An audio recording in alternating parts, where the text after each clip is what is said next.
যে নবীর চেহারা দেখলে জাহান্নাম হারাম হয়ে যায়, যে নবীর চেহারা দেখলে পেটের ফুটা নিবারণ হয়ে যায়, সেই নবীর পিছনে নামাজ পড়ে নবীর হাতটা করে একটু ঘোরাঘুরি না করে বাড়িতে গেলে আবার ইসলামের দেবা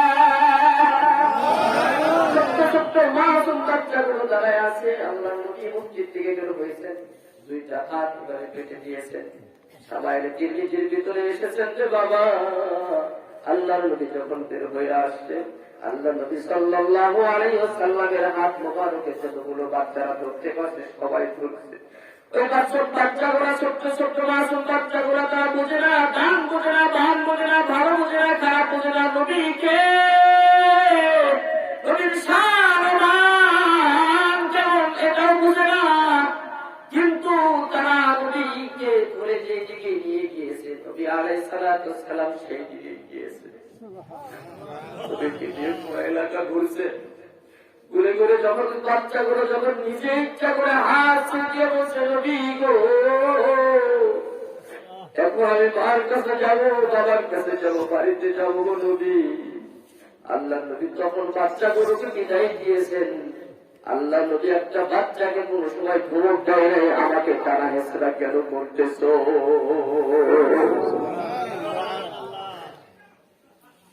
আমাদের চরিত্র মসজিদে ছোট্ট ছোট্ট বাচ্চাগুলো গেলে সেগুলোকে আমরা ঘন্টায় বের করে দেবে।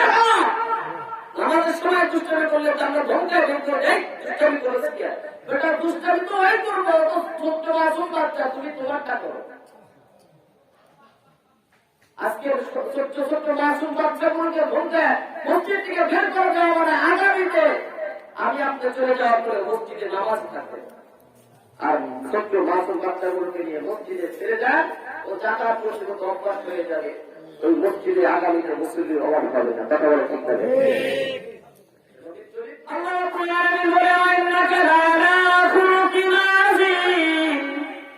আমার নবীর চরিত্র এত সীম যে অসীম, যে তার গভীরতা বলা যায় না। আজিম শব্দটা আল্লাহ কুরআনে পৃথিবীর কোন মানুষের ক্ষেত্রে, তার চরিত্রের ক্ষেত্রে ব্যবহার করে নাই, শুধু আজিম ব্যবহার করেছেন নবীর চরিত্রের ক্ষেত্রে। ইয়া আজিমু, ইয়া আজিমু। আজিম বলা হয় এমন জিনিসকে যে জিনিসকে পরিমাপ করা যায় না। আটলান্টিক মহাসাগরের পানি কি পরিমাপ করা যাবে? যদি হাজার বছর চেষ্টা করে যদি এটা পরিমাপ করা যায়, যদিও সম্ভব যদি হয়, কিন্তু নবীর চরিত্র পরিমাপ করে শেষ করা যাবে। আর সে বাদশাহ হুরমুজান ধরা দিয়েছে মুসলমানের সাথে 2 নাম্বারি করে। মুসলমানের সাথে সন্ধি হয়েছে, মুসলমানকে কখনো হঠাৎ করে কোন মুসলিম বাহিনীর উপর আক্রমণ করা যাবে না। রাষ্ট্রীয় ক্ষমতায় দিয়ে তিনি নেতৃত্ব দিচ্ছেন আল্লাহ নবীর জীবদ্দশার ঘটনায়।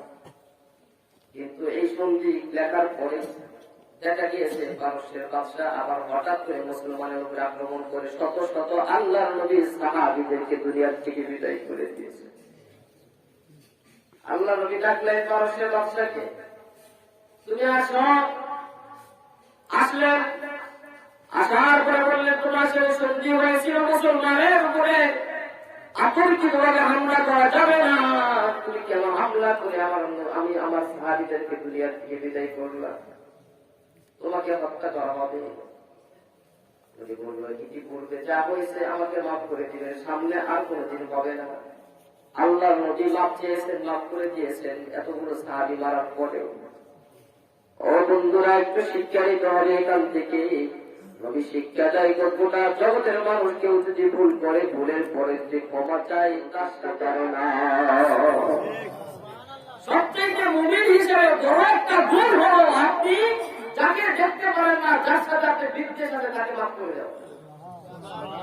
পারবেন এই গুণটা অর্জন করতে? আমি তার সাথে বিদ্বেষ রাখবো না, আমার ভাই আমার জমি খেয়েছে, আমি তাকে মাফ করে দিলেন, পারবেন? আমাকে সে একটা দোষী দিয়েছে, মাফ করে দিলেন, পারবেন?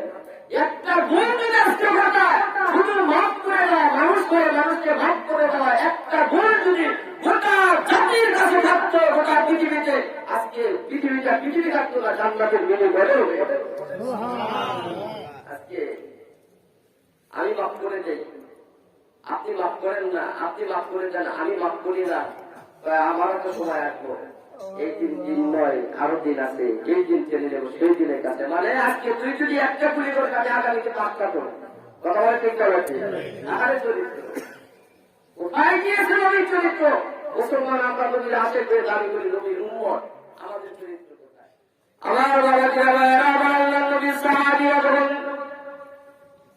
দেখতে পেল এই লোকটা তো বারবার সন্ধি ভঙ্গ করে আমাদের সাথী বর্গদেরকে দুনিয়া থেকে বিদায় করে বিদায় করে দিচ্ছেন, এখন আমি কি করতে পারি?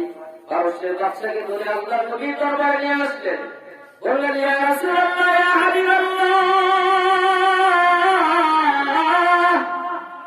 আপনার চুক্তি সাথী কাগজের মধ্যে সেই চুক্তি ভঙ্গ করে একে একে তিনবার আমাদের উপরে আক্রমণ করে আমাদের সাথী ভক্তদেরকে বিদায় করে দিয়েছে নবী গো, এর উত্তম বিচার আমরা চাই, একে আর যদি বাঁচায় দেন তাহলে আমরা আর মানব না।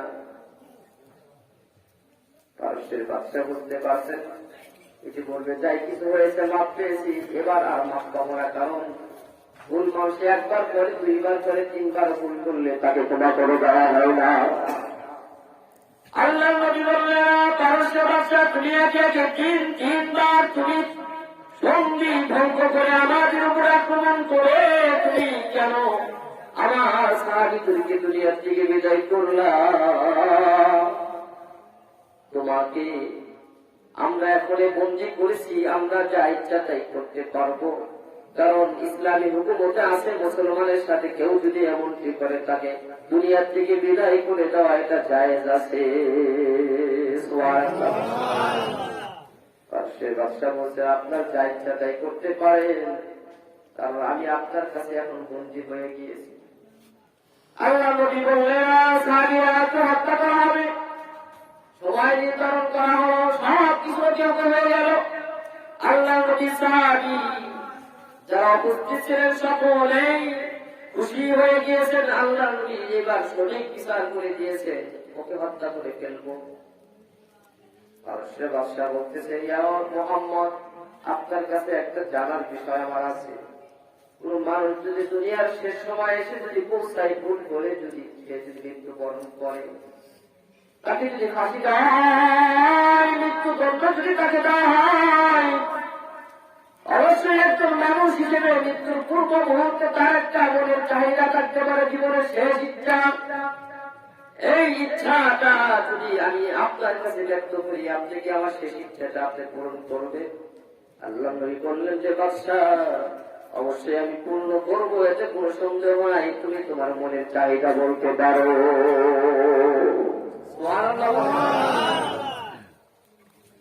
এখানে একটি কথা আছে, সেটা হলো আল্লাহ নবী দুটা করে নাই যে চাহিদা সে যেটা বলেছে তাহলে শেষ করে তোমার পানটা ভিক্ষা দেন, তাহলে তো মাফ করে দিতে হবে, এটা কিন্তু রাসূল চিন্তা করে নাই, শুধু এটা বলে মাফ করে দিবে।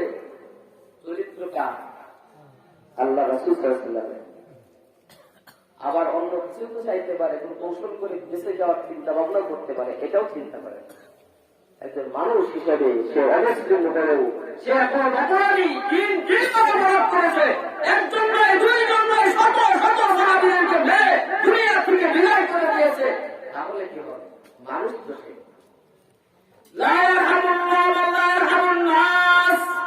যে মানুষের উপরে দয়া করে না, আল্লাহ তারা তার উপরে দয়া করে না।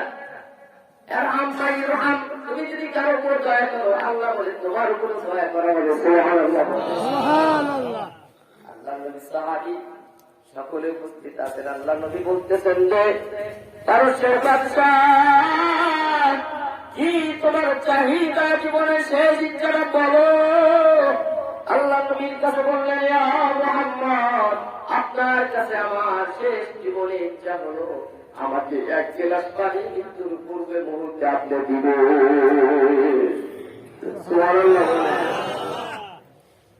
আমাদের দেশে একটা প্রচলন আছে, ফাঁসির আসামি ফাঁসি যখন চাকরি করা হয় সেই ইচ্ছাটা বলে, মানে যেই দিনে যেই জিনিস পাওয়া না যায় সেই জিনিসের নাম বলে, যাতে ওটা না দিলে তার ফাঁসি আর না পায়। এরকম হয় কিনা কথা?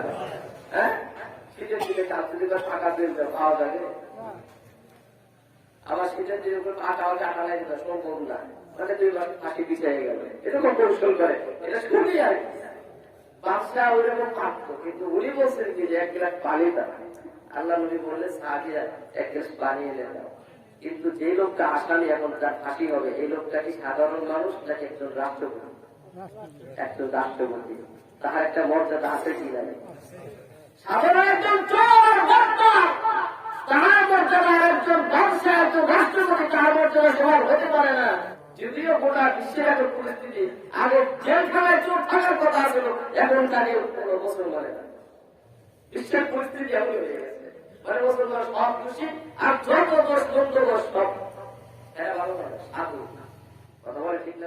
আমার ভাইয়েরা, বন্ধুরা আমার, আল্লাহ নবী সাহাবীরা 1 গ্লাস পানি এনে দিলেন বাদশাকে খাওয়ার জন্য। বাদশাহ গ্লাসটা হাতে নিয়ে তাকে দেখে, এতদিন পানি খেয়েছি আমি স্বর্ণের গ্লাসে, আমার গ্লাসটার দাম এত কোটি টাকা ছিল, কিন্তু আজকে আমি অপরাধী মুহাম্মদের দরবারে, আমি একজন ফাঁসির আসামি, আমি ফাঁসির আসামি হইয়া পানি চাওয়াতে আমার বাদশাহী নাই বলেই তো আজকে কোন দামা গ্লাসে আমাকে পানি দেওয়া হয়েছে।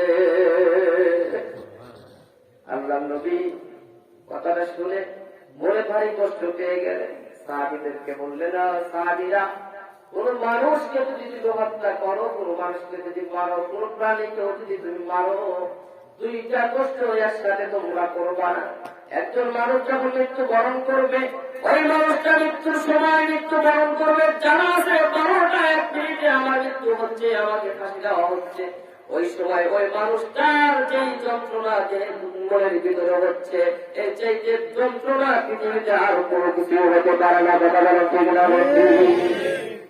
আল্লাহ নবী বললেন, একটা যন্ত্রণা হলো এত বড় ভারী মানুষ, দামি মানুষ, একজন বাদশাহ, তাকে নরমাল গ্লাসে পানি দিয়েছো, এটা একটা অপমানকর কষ্ট। এই কষ্টটা 2টা কষ্ট এক জায়গায় করেছো গো, তোমরা এই কাজটা ঠিক করো নাই। বাদশাকে বাদশার সম্মান দিয়া তাকে সুন্দর ভালো একটা উত্তম গ্লাসে পানি এনে যখন আদেশ করলেন, সাহাবায়ে কেরাম ওই গ্লাসটা পাল্টাইয়া সুন্দর পানি একটা গ্লাসে বাদশাকে পানি এনে দিলেন। বাদশা পানিটা হাতে নিলেন, বাদশা পানিটা হাতে নিয়ে এইভাবে মুখ বরাবর উঠাইছে। আল্লাহ নবী বলছেন, বাদশা, তুমি পানি খাচ্ছ, পানি পান করছো না কেন? পানি ঠান্ডা করতেছি, পানিটাও খাওয়া শেষ, আর পানি খাওয়া অবস্থায় যদি আমাকে মেরে ফেলেন, এই জন্য পানিটা আর মুখে দিচ্ছি না। ও পানিটা মুখে দিতে আমার সাহস হচ্ছে না, যদি পানিটা মুখে দিলাম আমার গর্দান নামায় দিলেন না।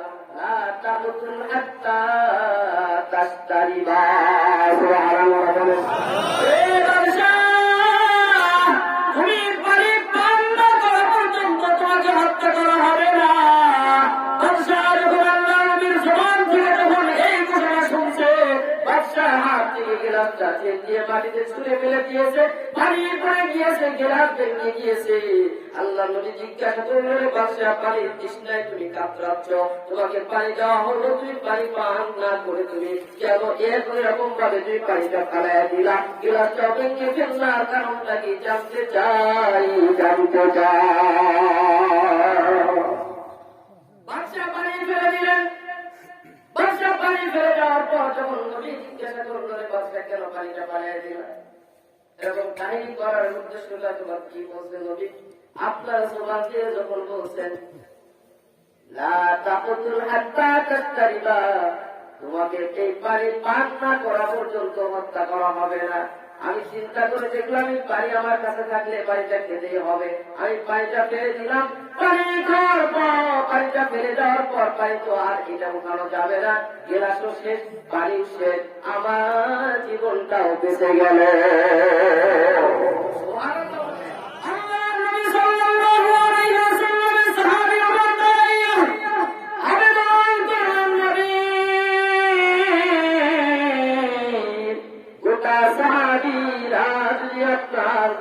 আবেদন না করে আমি আমার সাথে রাজি নয়, বাদশাহকে ছেড়ে দেব না।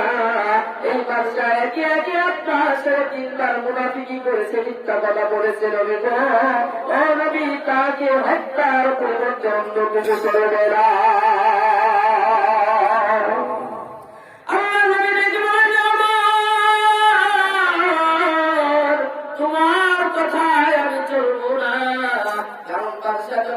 পানিটা ফেলে দিয়েছে। বাদশাকে জিজ্ঞাসা করার পর বাদশা বলছে, আমি পানি ফেলে দিয়েছি, পানি না পান করা পর্যন্ত আমাকে হত্যা করা হবে না। যদি আপনার মুখ দিয়ে বলেছেন আপনি যদি সত্য নবী হন, তাহলে আপনার কথা সত্য হইলে আমাকে মারতে পারবেন না।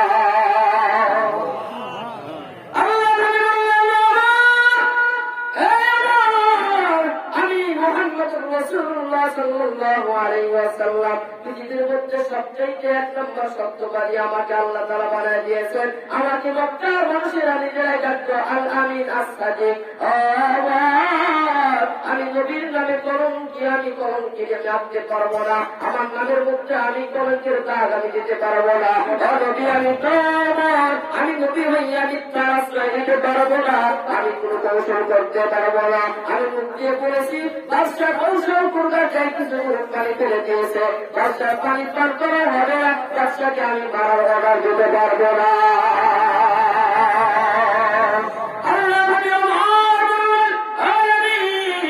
তাহলে তো এই বাদশা আমার দিয়া বেশি গিয়ে আবার এই কাহিনী করবে।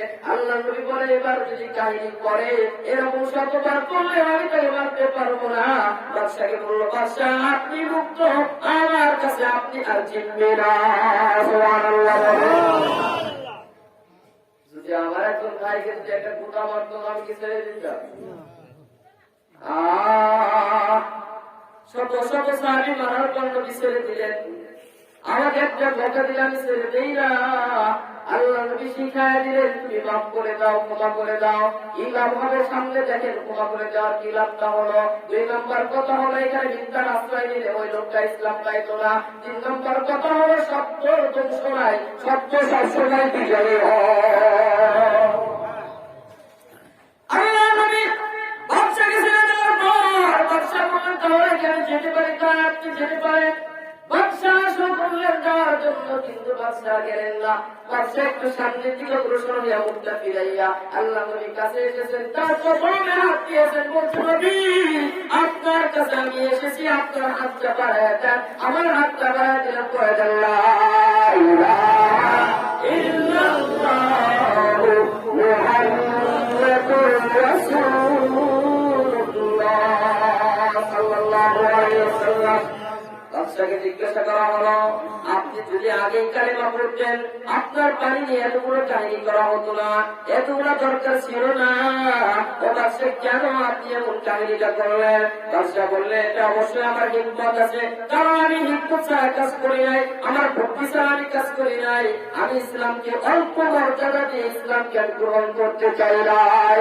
বাদশা বললেন সাহাবীরা, ও নবী আমি যদি আগে যদি আপনার কাছে বলতাম নবী আমি ইসলাম গ্রহণ করবো, আমাকে মাইরেন না, তাহলে আমার জীবনের বদৌলতে ইসলাম গ্রহণ করা হইতো। কিন্তু যখন আমি কৌশল করে আপনার কাছ থেকে বেঁচে গেলাম, আমি বেঁচে যাওয়ার পর যখন আমি ইসলাম গ্রহণ করেছি, আমি একজন মুক্ত স্বাধীন মানুষ হইয়া ইসলাম গ্রহণ করেছি, মানে আমি একটা বাদশা। ইসলাম গ্রহণ করা মানে গোটা রাষ্ট্র ইসলামের পক্ষে এসে যাওয়া। এই জন্য যদি আমাদের বলবো কি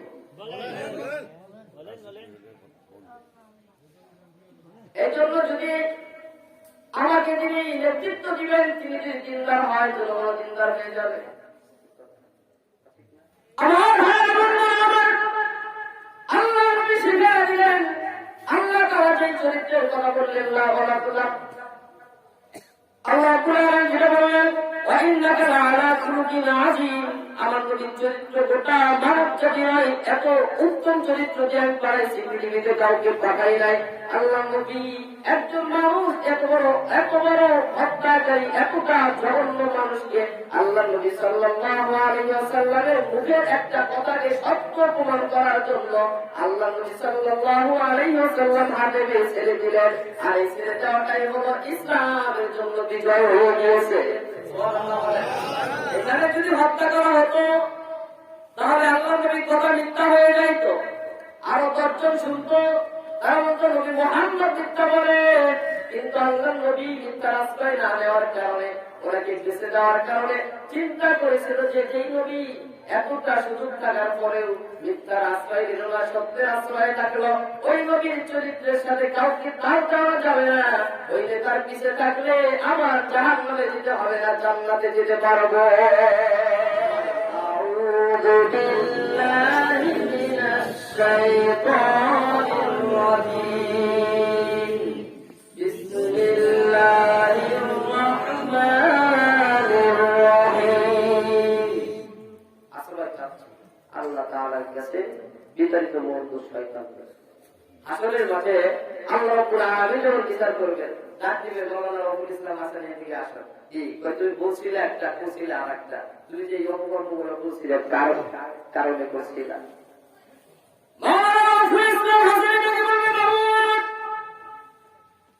আমি তো শয়তানের দুটায় পড়ে না বুঝে করে ফেলেছিলাম আল্লাহ রাব্বুল আলামিন বলবেন বান্দা তুমি শয়তানের কোথায় পড়ে কাজটা করেছিলা শয়তানকে জাগদায় ডেকে আনি শয়তানকে ডাকা হবে শয়তান আসো শয়তান যখন আসবে বলবে তুমি তাকে ধোঁকা দিয়েছিলে কেন শয়তান বলবে রব্বুল আলামিন কেমনে আমি ধোঁকা দিলাম আমাকে সে কি দেখেছে কয় না বান্দাকে জিজ্ঞাসা করা হবে তুমি ওকে দেখেছিলা শয়তান কেমন দেখা যায় আপনারা শয়তান কেমনে দেখছেন শয়তান বলবে আমাকে দেখে নাই আমার সাথে তো কোনদিন সাক্ষাৎ হয় নাই অথচ আজকে আপনার কাছে বিচারের দিবসে বিচারের আসলে আপনি আসেন আপনার কাছে এখন তো আগে গিয়েছে বাঁচার জন্য আমার উপরে যে দোষটা চাপানো হলো আপনার বান্দাকে বিরাট আমাকে না দেখে আমি তার সাথে সাক্ষাৎ করি নাই আমার উপরে দোষটা চাপাইছে এটা কি মিথ্যা বলছে সত্য বলছে শয়তান যুক্তি দিয়ে ফেলবে আল্লাহ রাব্বুল আলামিন বান্দাকে জিজ্ঞাসা করার পর বান্দা বলবে আল্লাহ আমি তো শয়তান দেখি নাই শয়তান তখন বলবে আমাকে দেখে নাই তার সাথে সাক্ষাৎ হয় নাই তাহলে তার দোষ আমি কেন নিব আমি একটা যে অপরাধী আমি একা জাহান্নামে থাকবো ওর দোষটা নিয়ে আমি জাহান্নামে যাব না রব্বুল আলামিন বান্দাকে বলবে বান্দা তুমি শয়তানের ওয়াসওয়াসায় পড়ে তুমি যে কাজ করছো যে দোষারোপটা করছো এই দোষারোপে তোমার এই যুক্তিতে মেনে নাই তোমার অপরাধের দায়ে তুমি অপরাধী তোমাকে জাহান্নামে দেওয়া হবে রব্বুল আলামিন বলে বান্দা কাজ শুরু করবা কাজটা শুরু করতে হবে বিসমিল্লাহ দিয়া না বিসমিল্লাহ ছাড়া কি দিয়া বিসমিল্লাহ দিয়া খাবার সময় জোরে বলেন কাজের সময় গোসলের সময় ভালো কাজের সময় পান করার সময় এক নামে কেসে খেলতে গিয়েছে যেটা বছর হুজুর ওয়াজ করতে সব কাজের সময় কেসে খেলা গিয়া কেসে জুয়া খেলে জুয়া খেলতে মদের বোতল হাতে যাবো মদ খাইতে বিসমিল্লাহির রহমানির রহিম বিসমিল্লাহির রহমানির রহিম আর কেসে জিজ্ঞাসা করছে কি রে বন্ধু কি করছ বিসমিল্লাহ বলতে গেলাম তাই হুজুরে বলছিল পান করার সময় খাওয়ার সময় যে কোনো কাজের সময় বিসমিল্লাহ তাই মদ খাইতেছে এটা পান করতেছে এটা বিসমিল্লাহ সারাটি খাইলে খারাপ হয়ে যাবে নাউজুবিল্লাহ কি বলছে বিসমিল্লাহ সারা খেলে এটা কি গুনাহ হবে হারাম হয়ে যাবে আপনারা বলেন মদ খাওয়া যায় বিসমিল্লাহ সারা খেলে এটা হারাম হয়ে যাবে এটা শয়তানের খাবার হয়ে যাবে ওটা কি শয়তানের খাবারটা পান থেকে খাবার এমন করবেন না যে কোনো ভালো কাজের মধ্যে কি যে কোনো ভালো কাজের মধ্যে আল্লাহ আমাদের বিসমিল্লাহ আমল করতে হবে সকল কোরআন কারীমের গুরুত্বপূর্ণ একটি সূরা যে সূরাটা আমাদের ইশারে নামাজের পরে আমল করার কথা আমার ভাইরা বন্ধুরা আমার সেই সূরাটার নাম হলো মুলক শব্দের অর্থ হলো রাজত্ব কি রাজত্ব বোঝেন নেতৃত্ব কর্তৃত্ব যার হাতে যিনি শাসন করেন সেই শাসক এমন রাজত্বের নাম একটা সূরা আল্লাহ তাআলা দিয়েছেন কেন দিয়েছে রাজত্ব হাতে আসলো রাজত্বকে সঠিকভাবে পরিচালনা করা এটা বান্দার উপর দায়িত্ব সঠিক হবে না বান্দা ধরা খেয়ে যাবে কথা বলে ঠিক না আমি মনে করে দিলাম কারণ আমি 12টার ভিতরে শেষ করবো যদি সম্ভব হয় আল্লাহ তাআলা তৌফিক দিন بيده الملك وهو على كل شيء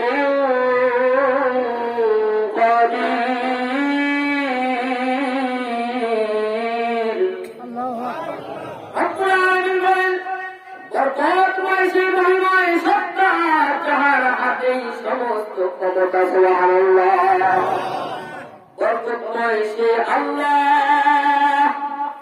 যাহার হাতে সমস্ত ক্ষমতা সমস্ত ক্ষমতা কার হাতে চলে বলে? সব ক্ষমতার অধিকারী কে? আমাকে মারতে পারে কে? আপনাকে বাঁচাইতে পারে কে? আমার খাওয়ারের মালিক কাকে? আমার খাওয়ানোর দায়িত্ব করার দায়িত্ব কার? আল্লাহ রাব্বুল আলামিন বলেন, তাবারাকাল্লাযী বিয়াদিহিল মুলক, জগতের মানুষের আমি তো সেই আল্লাহ, যে আল্লাহর হাতে সমস্ত ক্ষমতা। তোমার খাওয়ানোর ক্ষমতা আছে, না খায়া রাখার ক্ষমতা আছে। তোমাকে আমি আলো বাতাস সারা বাঁচানোর ক্ষমতা আছে। আমি তোমাকে সমস্ত প্রকার মানুষের উপর সমস্ত জাতের উপরে কর্তৃত্ব দেওয়ার ক্ষমতা আছে। তোমার এত ক্ষমতা নেওয়ার ক্ষমতা আমার আছে। আল্লাহ রাব্বুল আলামিন বুঝার বান্দা, সমস্ত ক্ষমতার উৎস জনগণ নয়, সমস্ত ক্ষমতার উৎস হলো আমি আল্লাহ।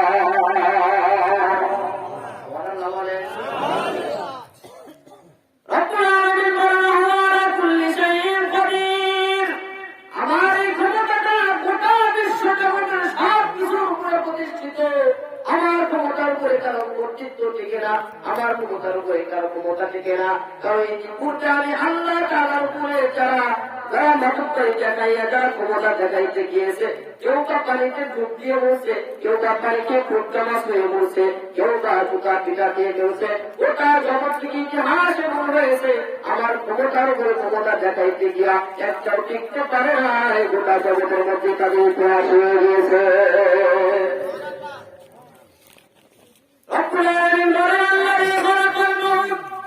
আমি সংক্ষিপ্ত করতেছি, এই আয়াতের অনেক ব্যাখ্যা বিশ্লেষণ রয়েছে, সব শর্ট। এরপরে আল্লাহু বলেন, আল্লাযী খালাকাল মাউতা ওয়াল হায়াতা লিয়াবলুয়াকুম আইয়ুকুম আহসানু আমালা।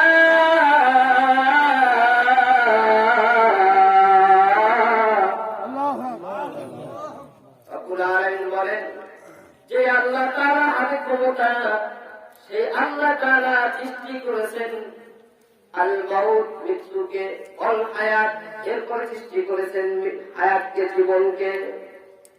আমার মায়েরা বন্ধুরা আমার, হায়াত এবং মৃত্যু দুইটা জিনিসকে সৃষ্টি করার উদ্দেশ্যটা কি? রব্বুল আলামিন বলেন, লিয়াবলুয়াকুম, আমি পরীক্ষা করতে চাই তোমাদেরকে, আইয়ুকুম কে আসো, আহসানু আমালা, অতি উত্তম সুন্দর আমলকে করেছে সেটা দেখার জন্য।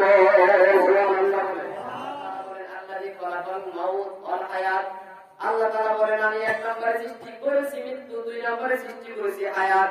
আমরা জানি জীবন আগে তারপরে হলো মৃত্যু। আল্লাহ বললেন না, মৃত্যু আগে তারপরে হলো জীবন, জীবনের পরে আবার তোমাদের মৃত্যু, মৃত্যুর পরে আবার তোমাদের জীবন। সুবহানাল্লাহ বলে। আমার ভাইরা বন্ধুরা আমার, তাফসীরের কিতাবে এসেছেন আল্লাহ তাআলা কেন এখানে মাউতকে আগে আনলেন, মৃত্যুকে আগে নিয়ে আসলেন, হায়াতকে পরে কেন নিয়ে আসলেন? আল্লাহ তাআলা বলেন, বান্দা জগতের মানুষেরা শোনো, 60 বছরে 70 বছরের জীবনটা পাইয়া তুমি আমি আল্লাহ তাআলাকে ভুলে যাবা।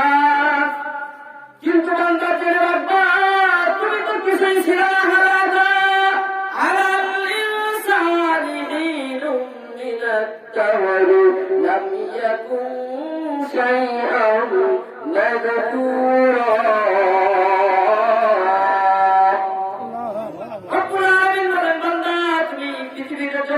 এবার আগমন করেছ, কিন্তু 2 দিন আগে তুমি তো উল্লেখযোগ্য কোন বস্তু ছিল না, নাপাক এক ফোঁটা পানি ছিল। তোমার বাবা মায়ের মাধ্যমে পেটের ভিতরে গিয়েছ, আমি তোমাদেরকে সেখানে রক্ত বিন্দুতে আমি পরিণত করেছি। সেখান থেকে তোমার গায়ের ভিতরে আমি বস্ত্র দিয়েছি, তোমার গায়ের ভিতরে হাড় দিয়েছি, তোমাকে 10 মাস 10 দিন মায়ের পেটের ভিতরে রেখেছি। তারপরে তোমাকে একটা মানুষ হিসেবে, ছোট্ট বাচ্চা হিসেবে আমি তোমাকে দুনিয়ার মুখ দেখাইছি। এরপর তোমাকে পরিণত বয়সে আমি অবস্থান করাইছি। এরপর তোমারকে আমি ওই পরিণত বয়স থেকে নিয়ে আমি বার্ধক্যে পৌঁছায় দিয়েছি। বান্দা কেউ তো বার্ধক্যে যাওয়ার আগে দুনিয়ার থেকে বিদায় দিয়েছে, আবার কেউ তো ঘরে পরে 150 বছর বয়স হইয়া ঘরে পরে বলছে। কথা বলে ঠিক না? দেখি দলিল হলো আল্লাহ রাব্বুল আলামিন বলেন, হুয়াল্লাযী খালাকাকুম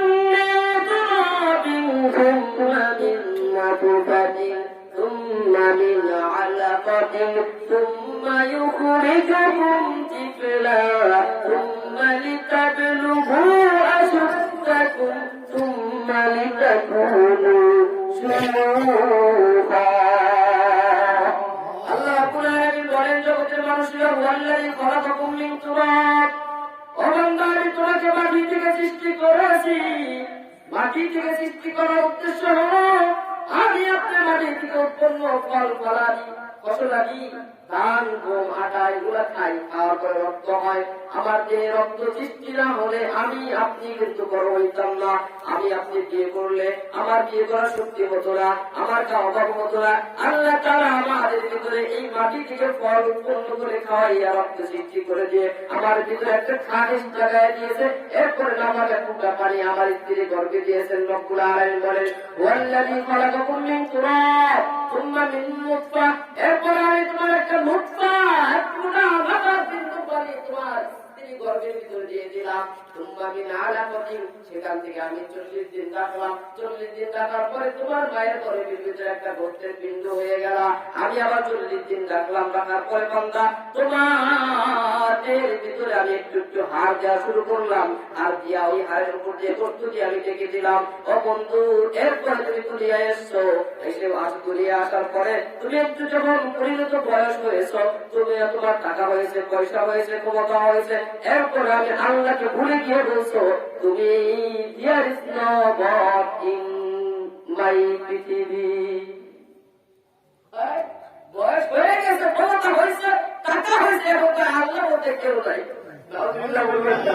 বাংলাদেশে একজন উল্লেখযোগ্য বুদ্ধিজীবী উল্লেখযোগ্য একজন বুদ্ধিজীবী ডাক্তার জাফরুল্লাহ দাদা বুঝছেন ডাক্তার জাফরুল্লাহ কোন শাস্ত্রজীবী প্রতিষ্ঠাতা উনি কে বা কারা আমার সেটা দরকার নাই উনি কি বলেছে সেটা আমি আপনার উল্লেখ করে কোরআন থেকে মিলাই দিতে গেছি ওনাকে সাংবাদিকরা জিজ্ঞাসা করলো যে স্যার আপনি তো আপনাকে অনেকে নাস্তিক হিসাবে জানে তাহলে আপনি নাস্তিক হিসাবে জানে তাহলে কি আপনি কি এটা বলেন আল্লাহ সৃষ্টিকর্তা বলতে কেউ আছে এটা কি আপনি বিশ্বাস করেন আপনারা বলেন সৃষ্টিকর্তা একজন আছে এখানে আমাদের হিন্দু দাদা ভাইরা থাকে এখানে তাদেরকে গিয়ে জিজ্ঞাসা করে যে তারা কি বলে এরাও বলবো আছে উনি কি বলেন থাকলে থাকতেও পারে এবার ইমান আছে না কি আছে তবু তাকে চলে কি আছে আল্লাহ থাকতে থাকতেও পারে সরাসরি কবুলি বলে না কেন কান্তা কি হারে চাচা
আল্লাহ বলেন বান্দা তোমাকে আমি ছোট্ট একটা মাসুম বাচ্চা হিসেবে মায়ের আড়ে পেটের ভিতর থেকে আমি বের করে দুনিয়া বের করে দিলাম ও বান্দা আপনি জানো না তুমি যখন মায়ের পেটে 10 মাস দিয়েছিলা তোমার মা খেতে পারে নাই তোমার মা চলতে পারে নাই তোমার মা বেহুশ হয়ে পড়ে থাকছে তুমি এই দিন গর্ভে থেকে দুনিয়ায় আসলে ভাই একটু খেয়াল করে শুনবেন আমার ভাইয়া বাবাজিরা আমার, এটা পৃথিবীর ইতিহাস চিত্র হলো এটা। আমার মা রক্তাক্ত হয়ে জমিতে পড়ে আছে, ডাক্তার এসে চিকিৎসা করতে, স্যালাইন করতে, হুঁশ ফেরে নাই, কবিরাজ বুক করতে, কোনো হুঁশ ফেরে নাই, সবাই হাউমাউ করে কান্নাকাটি করছে। আমার বাবাটা ওখানে দাঁড়াইয়ে কান্না করছে রে, আমার বাচ্চার মা হয়তো আর বাঁচবে না। কৌশিরা এসে বলছে রে, আব্দুল করিমের মা আর বাঁচবে না, কেন বুঝতে পেরে না, তার বাচ্চা গর্ভে থেকে খালাস হওয়ার পর তো আর বুঝ ফিরল না। ও বাবা, কারবালার প্রান্তরের ন্যায় হয়ে গেছে। মা যখন জমিনে আমাকে ভূমিষ্ঠ করেছে, রক্তে রক্তাক্ত হইয়া মা পড়ে আছে। আল্লাহ তাআলা বলে, বান্দা পেটের ভিতরে যখন ছিলাম, এটা তোমার ছোট্ট একটা পৃথিবী ছিল, ওই পেট থেকে যখন খালাস করে দিলাম, পৃথিবীর মতো বিশাল এক পৃথিবী দেখে তোমার ভিতরে একটা ভয় সৃষ্টি করে দিলাম। বান্দা ভয় সৃষ্টি করে যাওয়ার পর তুমি যখন কান্না করে দিলাম, বান্দা শোনো, তোমার কান্নার কারণে তোমার মায়ের কানে যখন আসছে, তোমার মার চিকিৎসা করে ডাক্তার যখন বের করে গিয়েছিল, তুমি রাজ্যে বের করে গিয়েছিল, তোমার মার বুঝতে রাইতে পারে নাই। বান্দা তোমার কান্নার তোমার মায়ের কানের ভিতরে যাওয়ার সাথে সাথ এমন ভয় আমি দিয়েছিলাম, তোমার মা সাথে সাথে বুঝটা ফিরে এসে বলছে, আমার পরিচয় টুকটাকে আমার করে দে।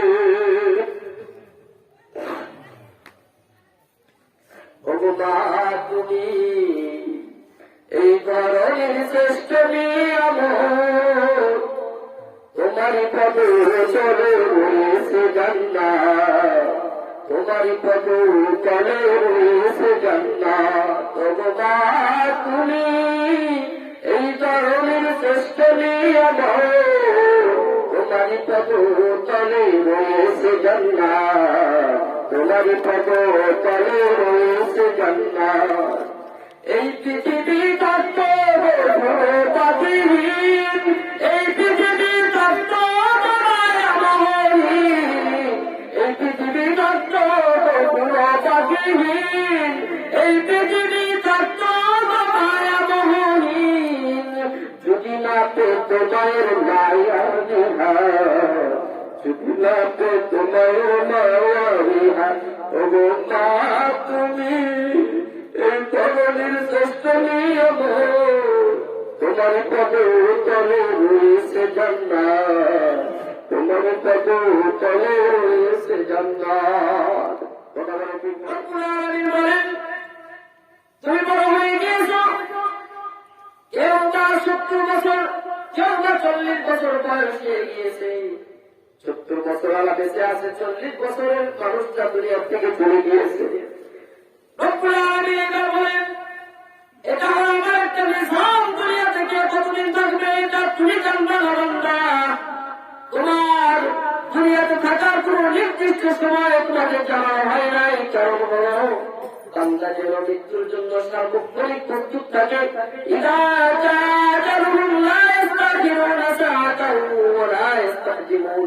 আল্লাহ রাব্বুল আলামিন বলে, জগতের মানুষেরা যখন তোমার মৃত্যু এসে যাবে, তোমার মৃত্যু আসার পর 1 সেকেন্ড আগে নয়, 1 সেকেন্ড পরেও তোমার মৃত্যু হবে না।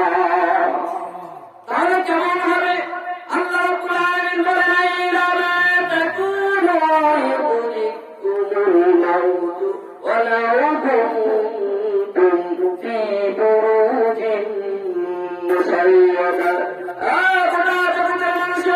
তুমি মৃত্যু থেকে যতই পালানোর চেষ্টা করো, তোমার মৃত্যু তোমার এসে যাবে, মৃত্যু থেকে তুমি পালাইতে পারবে না।